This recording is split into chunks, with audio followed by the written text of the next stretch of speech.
Morning, Cher. Good morning, Wayne. It's another Thursday. It is, isn't it? They just Yes, keep coming, Wayne, all yes. the Thursdays. But no Hawaiian shirts on anybody. I'm so disappointed. Yes, Ryan, Gedney, you better step it up next time. There was not a memo. Wayne, you need to send out a memo next time. sir. Uh, Okay, I see a few folks connecting to audio. I actually am in my regular office, Vinny. I'm at the Labor Department this morning. Whoa. Yes, trying this to see how this works. Getting back into the old routine a little bit. We'll see. No dog. No dog, I know. Okay, guys, we'll go ahead and get started. Thanks for joining. It is the Thursday Department of Labor and Employment press call. It's September 3rd, and hopefully everybody saw this morning's press release. So Cher Havens, Deputy Executive Director of the Department of Labor and Employment, Jeff Fitzgerald joins me, Director of Division of Unemployment Insurance, and as always, Ryan Gedney, Senior Economist with CDLE. So a few things to update you on this morning. As you saw, just a quick update on why we don't have PUA numbers. We'll talk about update on the lost wages assistance implementation, a quick update on enhancements with the virtual agent tool, and tiny update on fraud. Good news to report, additional funds are coming out from the feds to help us with our fraud prevention and detection efforts. And of course, get to your questions and Ryan's update. So with that, as you saw in the press release, we do have a few oddities in our PUA data this week. So we will not be updating the PUA numbers this week. As we reported previously, there's a little bit of noise in reconciling these numbers against what we were seeing as some fraud activity, as we've noted previously. So rather than continuing to give you revisions, we decided we would hold off, work through the issues with the data, and give you updated numbers on that next week. Also, as you saw, however, we are seeing some encouraging news on the regular initial claims front. So as we noted, this is the week with the lowest number of regular initial claims since mid-March, which is encouraging. And I won't steal Ryan's thunder. I'll let him speak to this a little bit later. Real quick on the lost wages assistance front. So we are still on track with our reprogramming to have these go out mid-September, working through a few things, technicalities with U.S. Department of Labor in terms of administering these funds, one lump sum or weekly. We'll have more to report on that, I think, next week. Again, the PUA individuals, gig workers, self-employed independent contractors, they have already certified that they were impacted by COVID-19 and that is a result of their unemployment. So their attestation will not be what it will be for regular UI claimants. The good news is we're reprogramming the virtual assistant. So the certification that will be required for regular UI, which is essentially, again, certifying that you are unemployed as a result of COVID-19, will be a fairly light touch automated process through the virtual agent. Again, this is an additional $300 a week for every eligible claimant who was eligible for at least $100 in unemployment benefits. Again, a very light touch in terms of what the claimant needs to do to receive these funds, and we're still on track to administer these in September. I'm going to pause there. Jeff, did you have any updates on LWA that I missed? Just one small update since our last week's call. We did actually apply for it and get funding for week 4 of lost wage assistance. So we now have 4 weeks of funding that will go out to claimants at least. So that'll take us through the week ending 8/22, and we're submitting an application this week for the subsequent week, which is 8/23 to 8/29. So that's where we stand now. Great, thank you. Let's see real quick. How about good news on the fraud front as we continue to implement new opportunities to detect and prevent fraudulent activity, particularly within the PUA program. This week, the U.S. Department of Labor announced $100 million available to states to augment their existing fraud detection and prevention efforts. This means for Colorado, we're eligible for about $2.4 million of these funds. So we are awaiting further guidance from the feds on this, but this is specifically with regard to PUA and PEUC. Again, as we've reported previously, there's a greater incident of fraud within the PUA program just by nature of the lack of verifiable wages versus a regular W-2 traditional employment situation. That said, as we've reported, Colorado is not unique in seeing a high incident of fraud within the PUA program, and the feds recognize this, that it's pervasive among all the states, hence the availability of these new funds, which we certainly have an intent to apply for. So we'll keep you posted on that, what the funds will go to support, and hopefully we will get approved. Any little bit can help right now, as this is one of the biggest issues facing all states, and we are committed to all activity that we can pursue to address this issue. Real quick, just an update on, and I'm hoping somebody gave Ryan Borgman permission to record, a quick update on virtual agent. So since launching this virtual agent tool by Google in mid-July, we've had just over 4 million queries. We've had close to 700,000 user sessions.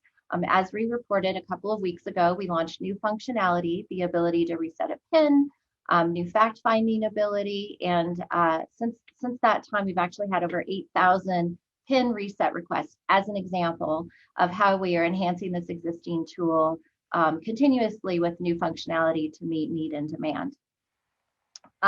So we've conducted more than 30,000 callbacks to date. One of the issues, as everyone knows, is the wait time for a callback. So we're happy to announce that next week we will be actually identifying those folks at the end of the line, if you will, and making contact with folks and moving them into a date closer to present.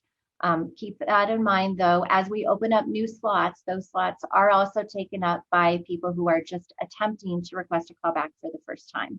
The good news is we continue to expand capacity for callbacks based on staffing changes and adjustments, and we hope that now identifying those at the end of the line and making direct contact with those folks and moving them up can also just be an enhancement to the system, which seems to be working, although we do recognize that some folks are waiting 4 to 6 weeks for a callback, and we're working on that. I'm going to pause there and let Jeff fill in where I've left off. I'll just add that as reported last week, we did launch the Spanish version of the virtual agent.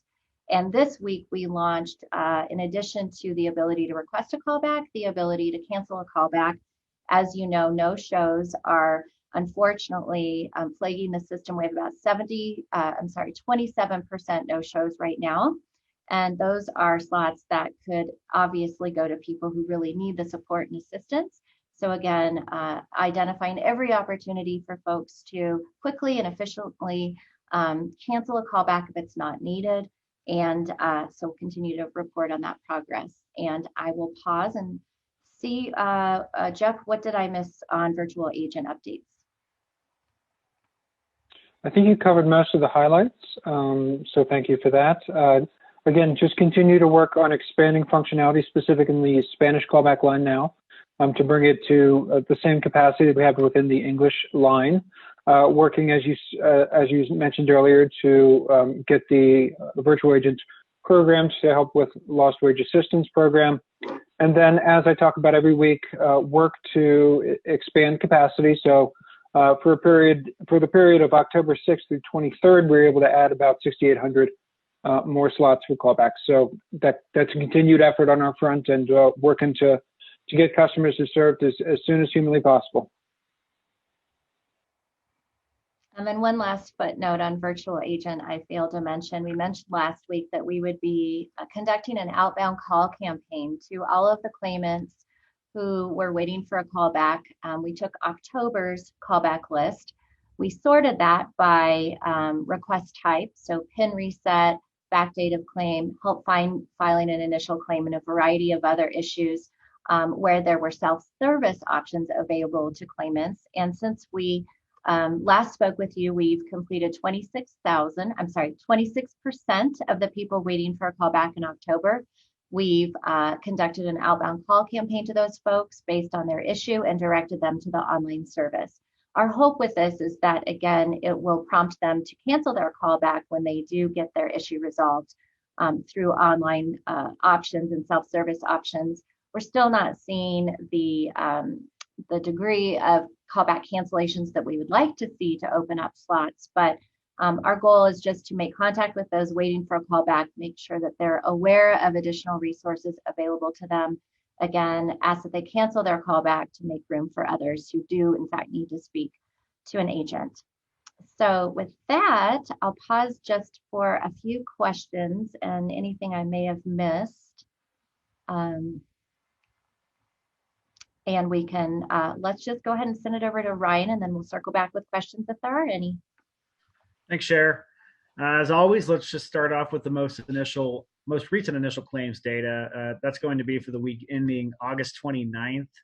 5,837 regular UI initial claims were processed for the week ending August 29th. That is the first time regular initial claims have fallen below 6,000 in a week since claims began rising due to COVID-19. Just kind of a quick look at what we saw for the week ending March 7th, 1,865 initial claims were filed for regular UI. And then the week ending March 14th, that increased to 2,321. While the following week, the week ending the 21st, we recorded 19,745.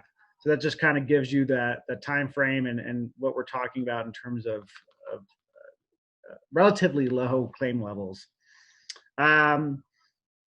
You know, the average number of regular initial claims have been 6,350 over the past 3 weeks.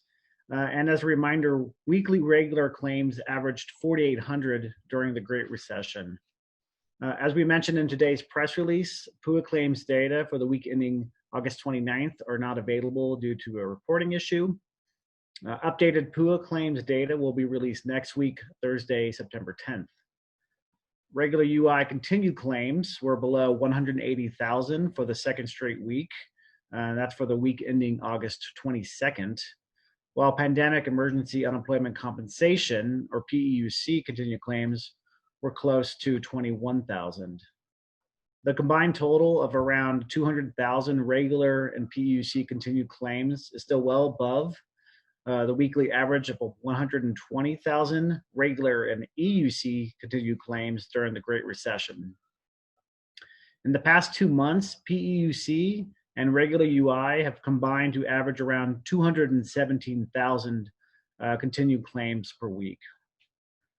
The department paid out around $66 million in regular UI benefits for the week of August 29th and nearly $6 million to PEUC claimants. Over the past 4 weeks, total benefits paid in regular UI have averaged around $68 million per week. That figure increases to $74 million per week when PEUC amounts are incorporated. Close to $20 million were paid out in pandemic unemployment assistance last week, and that's within range of payment amounts for the past 4 weeks. A little over $175,000 has been distributed to recipients of state extended benefits, or SEB, since the program began a few weeks ago. The department estimates that 337,079 Coloradans received a UI payment in August. Again, this is a report that we update monthly, so data for September won't be available until beginning of October. That number I just stated, that 337,079, so that includes 211,612 individuals who received benefits through regular UI, 101,482 who were paid through PUA, and 23,244 who last received a benefit from the PEUC program. The remaining 741 were attached to federal, ex-service member, and benefits attached to state extended benefits. Finally, an update on the borrowing status of the UI Trust Fund. As we've mentioned previously, The trust fund went insolvent August 18th. About 137 million has been borrowed from the federal unemployment account, or FUA, as of yesterday. 12 other states and the Virgin Islands are also currently borrowing from FUA. Approximately 27 billion has been borrowed thus far, with California, New York, and Texas accounting for 80% of that total. And Cheryl, I'll shift it over to you real quick. I think, Dan, we might have some questions, just trying to catch up on the questions. Sure, Ryan. If you want to address Dan's question, Charles, with regard to your question on refusals to return, and I'm going to have Jeff keep me honest here. It looks like as of today's reporting, about 9% of the denials of benefits when a worker refuses to return are due to the worker wanting to stay on unemployment because they're earning more than they were with their previous wages. Is that correct, Jeff? Yeah, that percent is correct. And just to put it into further context, that's a double-digit number. So it's quite a small number. 64 people we've had to deny benefits for the reason that they stated being that they prefer to stay on some level of unemployment insurance, and that's the sole reason they didn't go back to work. So very small number in terms of percent and total number. And the total number of refusals to return that we've processed is 4,321. Ryan? Yeah, Dan, that's a good question. What the U.S. Department of Labor has changed in their methodology this week is how they seasonally adjust their claims data. Now, what we report is not seasonally adjusted. We do not internally seasonally adjust our data, or do we publish seasonally adjusted data. So in terms of what CDLE has been reporting, that remains unaffected.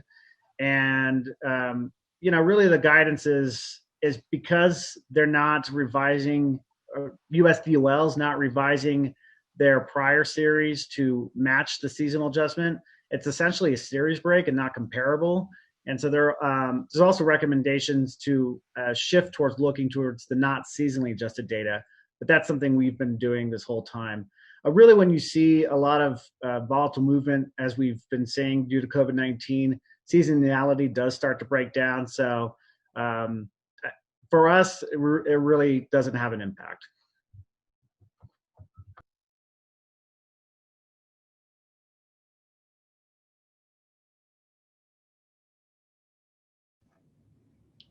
Brian, on Tamara's question, there's not much more to say, Tamara, than we did previously, which is, as we've mentioned for the last several weeks, and as you know, there's a high instance of fraud, and particularly with the PUA claims. And so rather than continue to issue corrections and revisions, and based on some other oddities with the data this week, we're waiting to work with ETA and the feds on how we will true up some of these numbers and do a more accurate accounting of the data going forward. So the fraudulent activity does pose a challenge with accuracy of reporting, depending on how we catch the fraud, when we catch the fraud, and when we're reporting the numbers to the feds.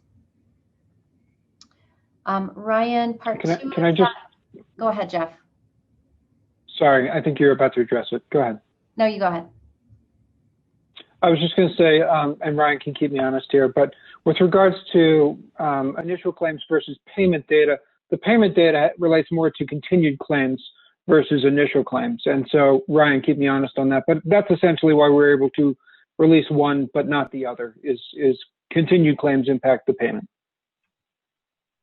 Yep, that's exactly correct. Thanks, Jeff. Ed, in terms of your question about what sectors, overall we are seeing declines in, by every sector.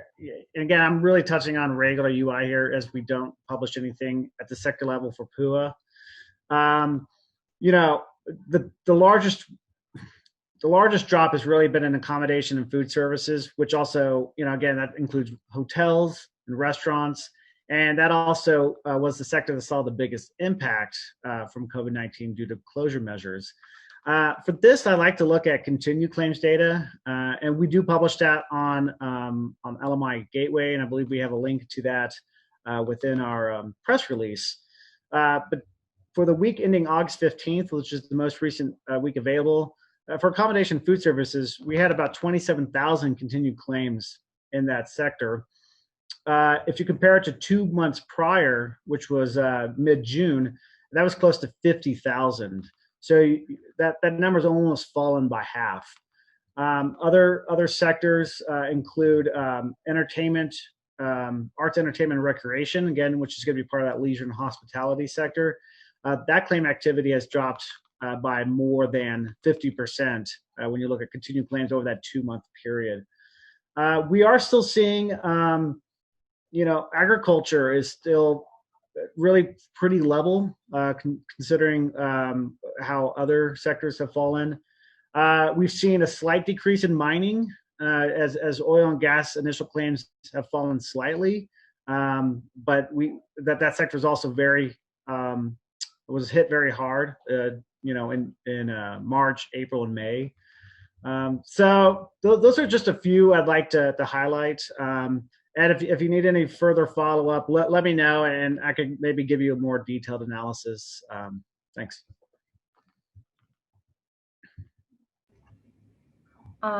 Jeff, let's see. Let's go back to holds on PUA claims. This is a direct result of 18 fraud triggers we've put into place where we see suspicious claim activity with PUA claims specifically. And that does unfortunately result on some legitimate PUA claims being held up until we can verify one of the factors that's triggering the hold. Jeff, anything more to say on how we're resolving those holds? Just a little bit to add to that, yes. Yes, it's either one of the 18 essentially fraud prevention mechanisms or characteristics that are holding up these claims, or the individual failed to pass the Experian check that will verify their identity to our satisfaction, or they failed to, there was an issue with regards to their cross-match with the Department of Motor Vehicles in determining their identity. So that's generally the bucket of elements that are holding up claims. The vast majority of those are fraudulent claims.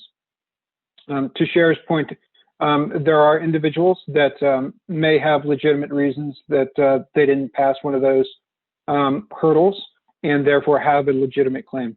We are, just to be completely honest about it, even fraudsters that are being held up in these are brazen enough to actually call us and try to convince us that they are legitimate claims and are ultimately deemed to be still fraudulent claims. So what I would add to that is that I have a dedicated team that is focused on resolving these issues that are dedicated to that function. I can't provide timelines because in many instances the circumstances are unique.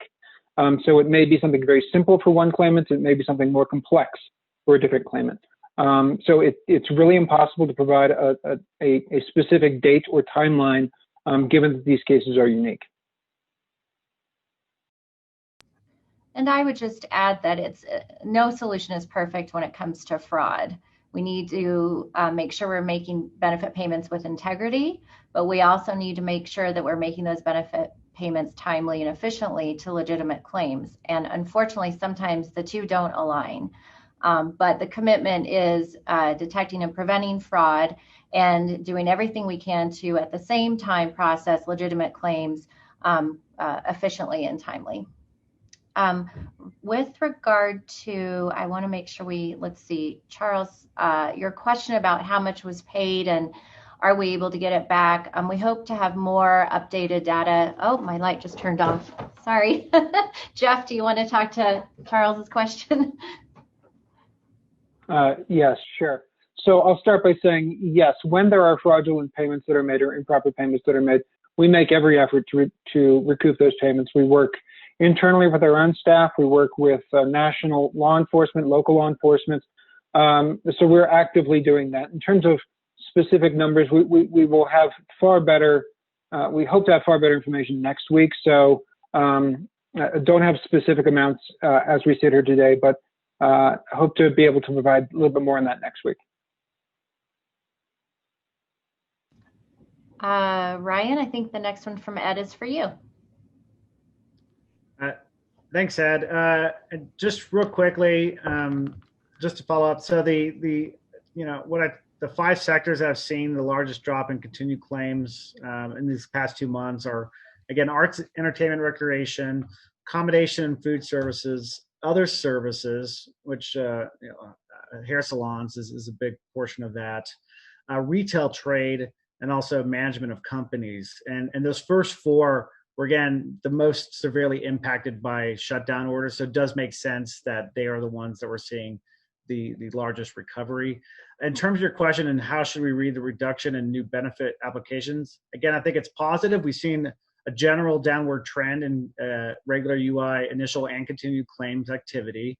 However, I do want to caution that these are still highly elevated compared to what we saw, especially in 2019, but also what we saw during the Great Recession. And the question really is, we look at what that average was during the Great Recession of 4,800 initial claims per week. We're still above that. So how long does are we above that level or around that level? Are we consistently seeing numbers fall below 5,000 or 4,000? So longer term trends are important. I also have concerns about the wintertime in terms of how are, say, restaurants able to retain staff if people aren't dining outdoors. We also had a number of announced layoffs from airline industries at the beginning of the fourth quarter that are still pending. So there are still some things that could change the data. But right now, the overall trend is positive, all things considered.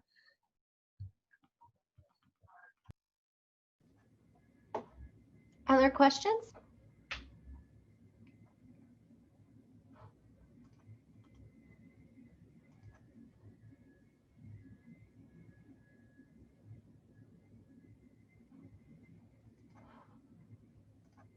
Okay.